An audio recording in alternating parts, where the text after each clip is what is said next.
ReliaQuest mental performance coach Darren McMains interviews top performers across multiple industries to unpack their mindset and their strategies that has helped them dominate in their arena so you can dominate in yours. Welcome to No Show Dogs, powered by ReliaQuest. Hey, welcome back to the No Show Dogs podcast, powered by ReliaQuest. And we are 111 episodes into this thing over the past 3.5 years. And we just thought now would be a good time to not only celebrate that, but more importantly, to share what we've learned. So first, quick celebratory moment and a huge virtual fist bump to you through your headphones or your car speakers, wherever you're listening to this from. Because we just recently went over 600,000 downloads and social media views, and we really couldn't do that without you. No way. Without you making us a part of your routine to get a little better and you sharing it with others. So we first just want to say thank you. I'm telling you, man, we're just so grateful for the investment that you keep making in yourself and your own development so you can make those around you better. Pretty cool. Now, let's get to what we've learned. And look, I am juiced about this today because we're going to share with you the top 11 things that our world-class guests have been willing to do that has helped them have the success they've had in their career. And if you've subscribed to the No Show Dogs podcast or you've listened to just a few episodes, then you're very familiar with the final question that we ask every guest. And this final question is really the ethos of No Show Dogs. It's not about looking good. It's about being good. And our final question is, what have been the things that you've been willing to do that you think maybe others haven't that has helped you have the success you've had up to this point? And we thought that there's really just no better way to celebrate 111 episodes than to share with you the top 11 insights from the answers to that specific question. And here's how we got to this top 11. To remove bias and increase accuracy, we put all the answers to that specific question from every one of our guests into a large language model and prompted it to group similar ideas together and then rank them by how frequently and powerfully they appeared across all interviews. And as expected, it kicked out an objective top 11 list that, honestly surprised me a bit, which was the whole point, because that revealed some of my biases. And the cool thing that I realized with that was really that this podcast and that question in particular has essentially been a 3.5-year research project that I didn't know I was doing. It's been a 3.5-year qualitative research project. And in this time, we've asked 81 guests the same question. And these guests they're coaches, they're athletes, they're leaders, they're entrepreneurs, they're New York Times best-selling authors, both male and female. They represent 5 different countries across 20 different sports. They've won a combined 12 World Series, 9 Super Bowls, 2 Stanley Cups. They've participated in 25 Olympic Games, bringing home 16 medals, with 9 of those being gold, by the way. They've been to 7 Paralympic Games, winning 3 World Championships. Oh, and we've sprinkled in 3 NFL Hall of Famers in this sample size too. And while we're at it, we also added some elite, I'm telling you, elite leaders from 4 different branches of the U.S. and British Armed Forces. This group of 81 is world class. But let me tell you what I really love most about our guests that we've had on the show so far. It's not just their wins, their gold medals, their championships, or even their Hall of Fame gold jackets. What I love is that they've lost too. Not only have they won on the biggest stages, but they failed on the biggest stages too. They've got scars. They've got embarrassing moments. They wrestle with self-doubt. They've contemplated if they really even have what it takes to keep going at the highest level. And right alongside the praise they've received even more criticism. You see what I love most about these conversations is that you're getting insight from those that are actually in the arena, those doing the work. Not some leadership expert or consultant or someone that's read a few books on high performance. No, these are people that have lived it. They've experienced it. They fought through it, and they can share with us how they continue to keep pushing themselves to new levels. So with that being said, here we go. Here are the top 11 insights on what some of the best performers in the world do just a little bit differently that has helped them reach the top of their profession. All right, starting with number 11. Number 11 was this. They're extremely self-aware and they show up authentically. They play their own game. They aren't out there trying to be somebody they're not. They're not in the business of being a cover band. Authenticity isn't this performance. No, it's a discipline. You see, it's a choice. And self-awareness, that's the price you got to pay to just figure out who you authentically are. Because you can't truly be authentic without knowing yourself. And then it's being disciplined to show up that way every time. Hall of Fame coach Tony Dungy talked about this when he shared a story about interviewing for his first head coaching role. And he had a choice. Do I tell them what I think they want to hear? Or do I answer as my true self? And he answered as his true self, and he didn't get the job, which actually turned out to be a blessing because he was later hired by the Tampa Bay Buccaneers, and the rest is history. And look, Dungy wasn't the only one. Many of our guests have talked about knowing yourself, operating authentically, getting real with themselves in reflection, and just really leaning into their strengths. Professional rock climber Michaela Kierce, she tells herself, climb like Michaela, which has been wisdom that she got from her mother. And Major League Baseball legend Evan Longoria said it was about taking a really hard look internally and being honest with myself. The New York Times bestselling author Jim Murphy, he said this. He said, it's about having an accurate view of self. Look, know who you are, know what you're about, and choose to authentically show up that way every day. Play your own game. Number 10. Number 10 is all about relationships, mentorship, and community. They don't go it alone. They build their team. World-class performers intentionally surround themselves with great people. They know they can't do it alone. And you can't do it alone either. You know this. Your performance is going to be a byproduct of the people around you and the people pouring into you. University of Notre Dame men's lacrosse head coach Kevin Corrigan, he talked about how he intentionally seeks out mentorship from other coaches in other sports. He shared with us that he goes over and watches Notre Dame's football practices to study the way one of their offensive line coaches teaches their players. He's intentionally studying others outside of his arena so he can bring those lessons back into his own. The Super Bowl winning coach Bruce Arians said this just last week. He said, you're not going to get there by yourself. An author and creative catalyst, Kevin Carroll, he talked about how he built a wonderful community around him because he knew he couldn't do it alone. Nobody reaches elite levels alone. It's getting strength from your relationships, wisdom from mentors, and support from your community that will sustain you in your journey. Build your team. All right, number 9. Number 9 is about service and team-first leadership. It's about putting others first and making them better. It's not about you. Look, this might seem paradoxical to some of you, but you're going to go a lot further in your career when you help others get what they want in their career. Many leaders define their success as helping others succeed. Serving people, putting others first, and elevating teammates is the way of world-class performers. World Series champion mental performance coach and Limitless Minds director of performance, Josh Lifrak, he said it's about putting myself aside and putting others first and lifting others up and letting them shine. Chicago Bears mental performance coach Andy Reese, he simply put it this way, service before self, it's about pouring into others. An NFL Hall of Famer, Derek Brooks, he discussed using every platform and relationship to serve to make the world better. The best leaders, they focus outward, not inward. Lifting others actually lifts you. It's a counterintuitive truth. That's the fastest way to advance your own career is to focus on advancing everyone else's. You can lift while you climb. In fact, that's what the best do. Put others first and make them better. And that brings us to number 8. Here's number 8. They're obsessed with improvement toward mastery. They're chasing improvement over results, mastery over medals. The best are consumed by improvement. They're not obsessing over results. Instead, they're obsessing over getting better. They're chasing growth in hopes of reaching mastery in their craft.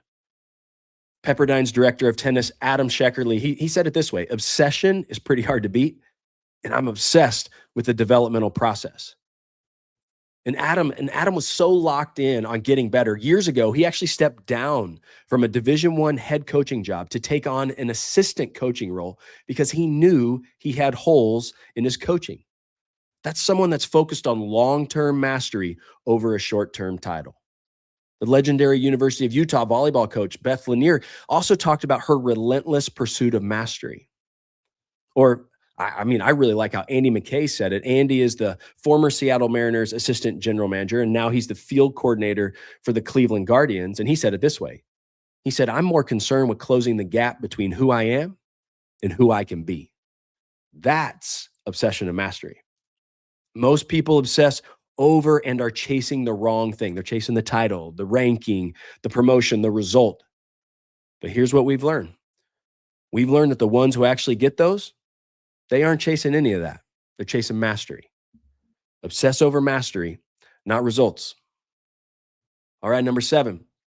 Number 7 is they have the courage to publicly fail, to look bad, to be rejected. And I would even say at times the courage to look or sound stupid. And those are words they've used. Look, many of our guests have been willing to hear no, look inexperienced, ask dumb questions, or even fail publicly. And they can do this because they're more concerned with their practice and their progress than the perception of others.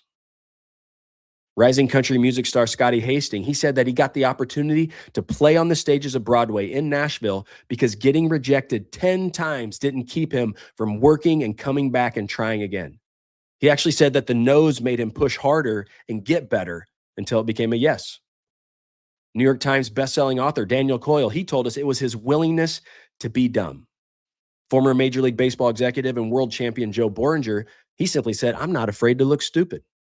And the Arizona Diamondbacks head of strength and conditioning, Nate Shaw, he said this, I don't mind being wrong. Fear of embarrassment limits more people than lack of ability. Most people don't have a fear of failure. What they actually have is a fear of what others will say about their failure.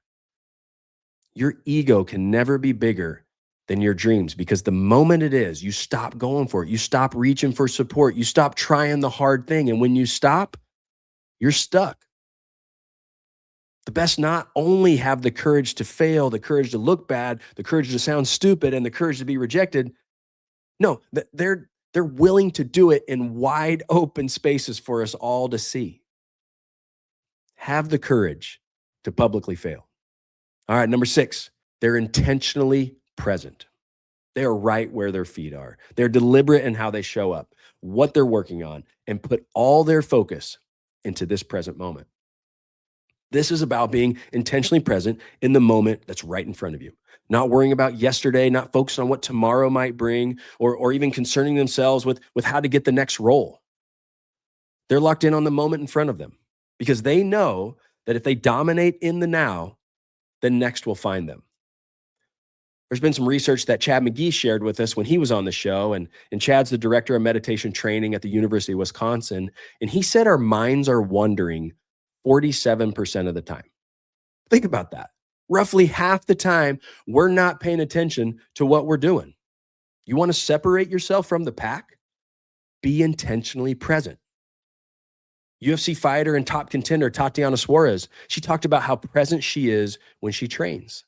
She said, I'm very present. I don't just show up and just say, oh, I'm going to go to practice. No, she's thinking about her foot placement, how she turns her hip in, and she's focusing on getting every rep as perfect as she can. That's full presence and full intentionality. But let's just say you're not a fighter and you're trying to advance as a leader. Well, University of Alabama football head coach Kalen DeBoer talked about what that looked like for him.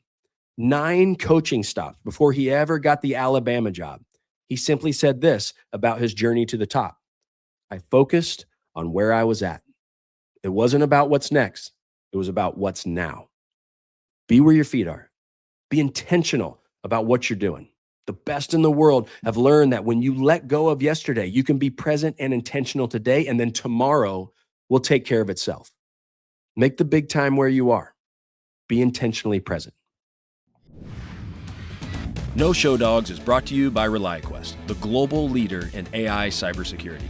ReliaQuest helps enterprise cybersecurity teams contain threats in minutes with its agentic AI security operations platform, Gray Matter. ReliaQuest makes security possible for the most trusted enterprise brands in the world. Learn more at ReliaQuest.com. And that brings us to our top 5. Number 5, they push through the pain. They persevere through discomfort. They keep going. And really, they not only embrace the discomfort, they sometimes run right towards it. There's this old maxim that's been attributed to several folks, so I don't really know who originally said it, but it goes like this: excellence is your capacity to endure pain. And guess what? It's true. This is what many of our guests credited their success to, was their ability to continue to persevere through discomfort and pain. It's been their response to keep moving in the face of pain, rejection, setbacks, uncertainty, loneliness, and failure. But here's the thing, they really didn't label it as much as they just accepted it. And I think three-time World Series champion and San Francisco Giants president of baseball operations, Buster Posey, said it best when he said, the pain is just a part of it.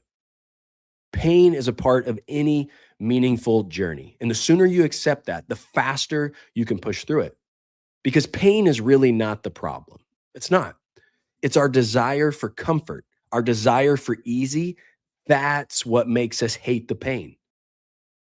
And you're probably thinking right now, of course, baseball catchers must accept pain, but I'm not going to be a major league catcher. And look, you're probably right. You might not be.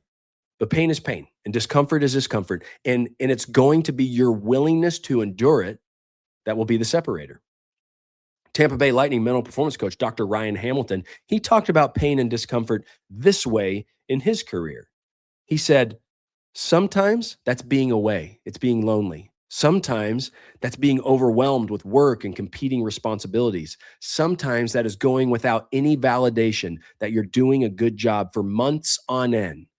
Sometimes it's getting critical feedback directly to your face. And then he added this, which I absolutely loved. He said this: on the other side of a lot of those moments of discomfort and uncertainties, I also find the best moments of my professional life.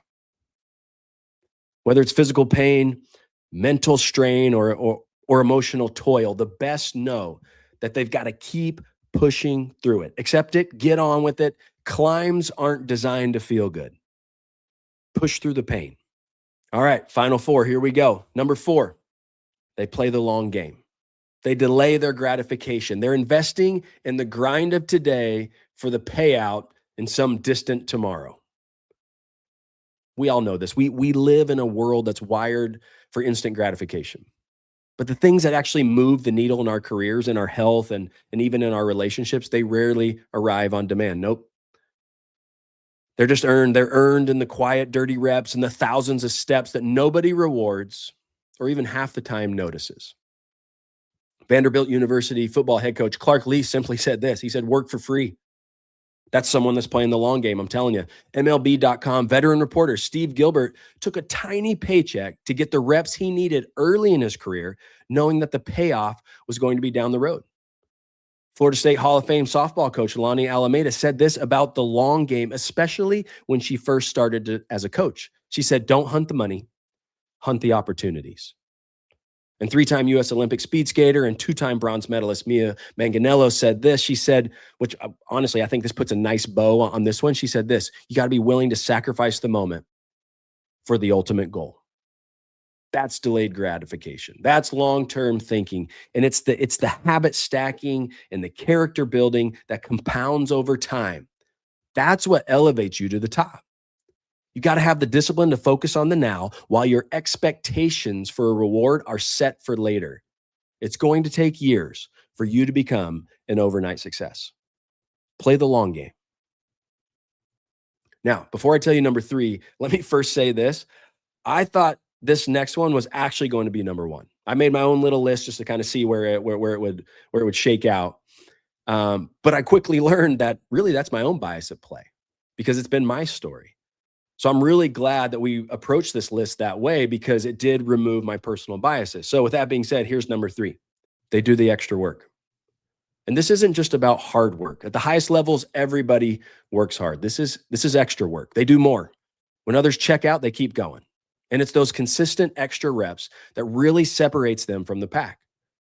The cream doesn't just rise to the top. That's untrue. The cream does the extra work to fight their way to the top. The San Francisco Giants legendary shortstop, Brandon Crawford, he said that while he was in high school, every Friday night, he would go to the batting cages.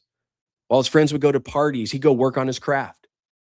John Gallagher, who's in his 9th season in the MLS, an all-star and plays for Austin FC, he talks specifically about watching extra video, getting the extra reps in, and doing those 1%ers each day.